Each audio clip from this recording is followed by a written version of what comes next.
श्री स्वामी समर्थ. नमस्कार सर्वांना. आजच्या व्हिडिओमध्ये मी तुम्हाला मकर संक्रांतच्या दिवसामध्ये लहान बाळाला किंवा लहान मुलांना बोरनान कधी व कसे घालावे, बोरनान करताना मुलांना कोणत्या रंगाचे कपडे घालावेत आणि कोणत्या रंगाचे कपडे चुकूनही घालायचे नाहीत, किंक्रांतीला नाही जमलं तर आपण बोरनान कधीपर्यंत करू शकतो आणि बोरनान कोणत्या वेळेत करावं, त्याचबरोबर बोरनान करताना कोणता मंत्र म्हणायचा आहे, अशी संपूर्ण माहिती आपण आजच्या व्हिडिओमध्ये जाणून घेणार आहोत. तेव्हा व्हिडिओ शेवटपर्यंत स्किप न करता बघा मंडळी, यंदा 14 जानेवारीला बुधवारी संक्रांत आलेली आहे आणि दुसऱ्या दिवशी म्हणजेच 15 जानेवारीला गुरुवारच्या दिवशी करीदिन म्हणजेच किंक्रांत आहे.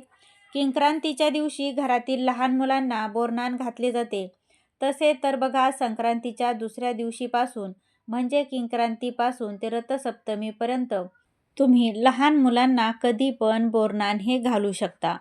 खरं तर बघा, किंक्रांतीच्या दिवशी आवर्जून बोरनान केलं पाहिजे, कारण बघा या दिवशी सूर्य पूर्णपणे मकर राशीमध्ये स्थिर झालेला असतो. म्हणून या दिवशी केलेले दान, पूजा आणि बाळाचे संस्कार हे अत्यंत फलदायी मानले जातात.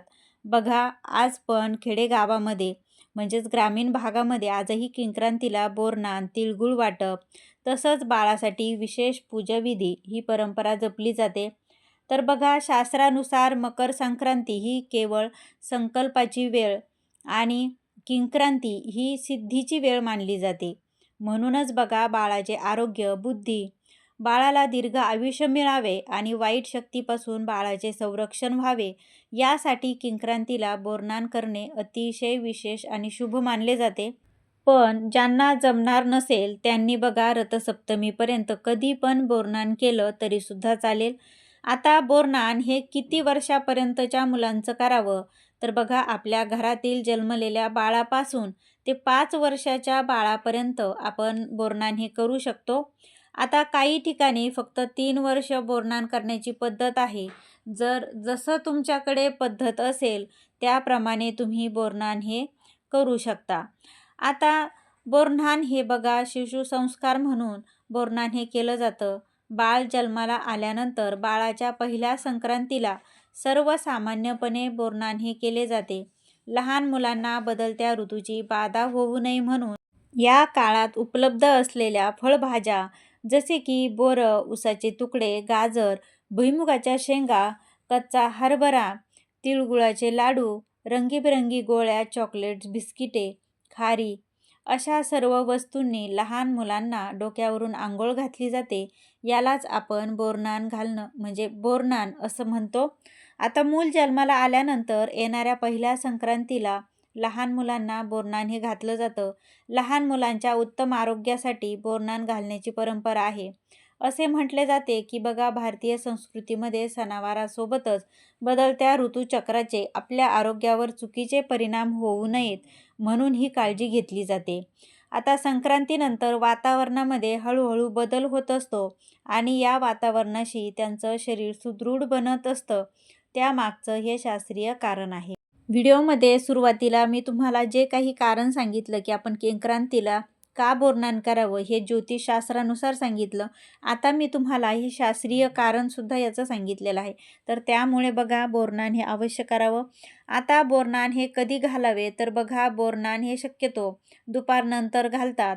सायंकाळी तुम्ही 4, 5, 6, 7 वाजता तुम्ही मुलांना बोरनान हे घालू शकता. तर ज्या दिवशी बाळाला बोरनान घालायचे आहे त्या दिवशी सायंकाळी आपला परिसर स्वच्छ करावा, घरात छानशी रांगोळी काढावी, आजूबाजूच्या लहान मुलांना बोलवावे, तसेच काही स्त्रियांनाही तुम्ही बोलवू शकता. 5 किंवा 7 सुवासिनी बोलवायच्या आहेत तर तुम्ही त्या बोलवू शकता.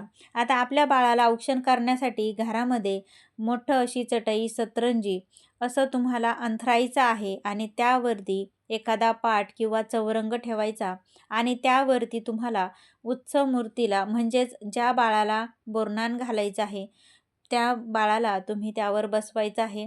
आता बाळाला पाटावरती किंवा चौरंगावरती बसवा आणि त्यापूर्वी तुम्ही बाळाला काळ्या रंगाचे कपडे घालण्याची पद्धत आहे. आता मुलगा असेल तर त्याला काळ्या रंगाचे झबले किंवा सदरा तुम्ही घातला तरीसुद्धा चालतो आणि मुलीला काळ्या रंगाचे किंवा खणाचे परकर पोलके किंवा फ्रॉक घातला जातो. आता त्यामध्ये बघा बाळाला कपड्यांवर उठून दिसेल असे तुम्ही हलवाईचे पांढरे शुभ्र दागिने घातले जातात.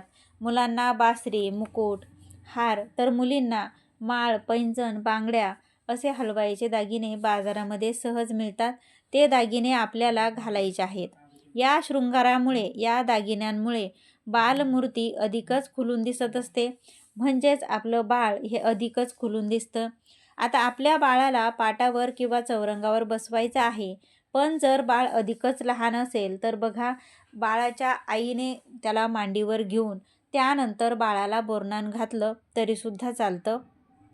आता खूप लहान बाळ असेल तर त्याला एकदमच आपण असं बसू शकत नाही, तर आईने मांडीमध्ये घेऊन बाळाला बसायचं आणि त्यानंतर सर्वांनी त्यावर बोरन्हाण हे करायचं.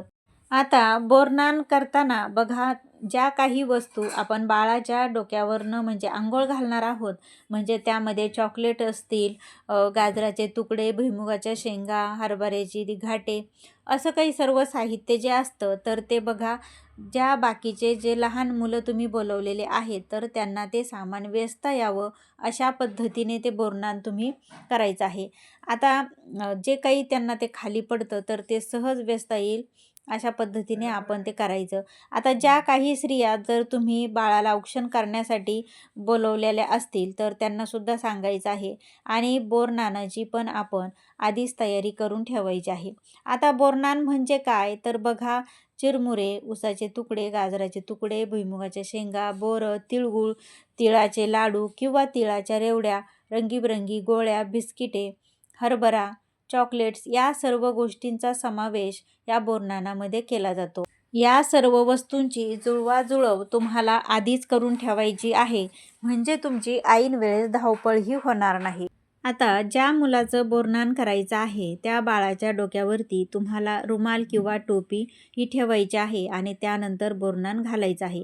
आपल्या घरातील मोठ्या व्यक्तीने म्हणजे आपली आई, आजी, काकू यांनी बाळाच्या डोक्यावरती एखाद्या पेल्याने किंवा ग्लासने तुम्ही त्या ठिकाणी एक मापट म्हणजे चिपटं याने सर्व साहित्य डोक्यावरती टाकतात.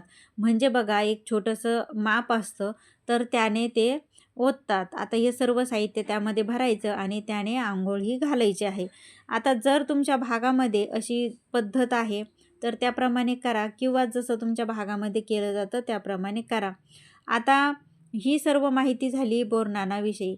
आता तर बाळाला या दिवशी कोणत्या रंगाचा ड्रेस किंवा कोणत्या रंगाचे कपडे घालू नये तर बघा आपण सर्वांना माहीत आहे की यावर्षी संक्रांत ही पिवळ्या रंगावर आलेली आहे आणि आपल्याकडे अगदी पूर्वीपासून अशी एक परंपरा चालत आलेली आहे की संक्रांतीने ज्या रंगाचं वस्त्र परिधान केलेलं असतं तो रंग आपल्याला संक्रांतीला वर्ज्य करायचा असतो. या दिवशी तुम्ही म्हणजेच या वर्षीच्या संक्रांत ही पिवळ्या रंगावरती आलेली आहे, त्यामुळे आपल्याला यावर्षी पिवळ्या रंगाचे कपडे हे बाळाला घालायचे नाहीत. तसं तर बघा बोरन्हाण करताना शक्यतो काळ्याच रंगाचे कपडे घाला, कारण त्यावरती हलवाईचे दागिने अधिकच उठून दिसतात. फक्त आपल्याला यावर्षी पिवळ्या रंगाचे कपडे बाळाला घालायचे नाहीत.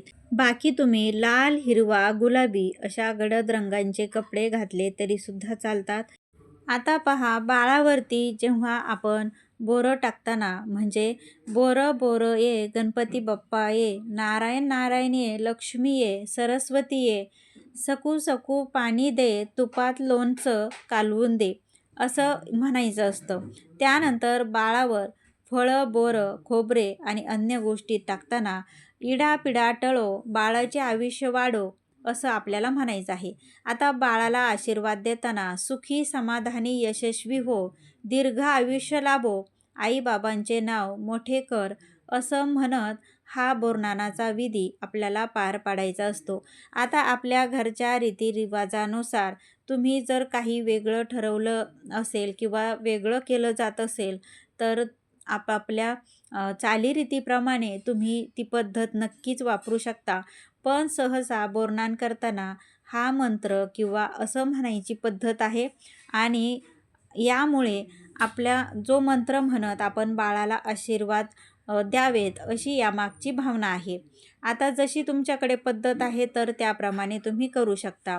तर आता बोरनान हा केवळ एक विधी नाही तर आपल्या भारतीय संस्कृतीतील आनंदाचा आणि एक एकत्रितपणाचा उत्सव आहे.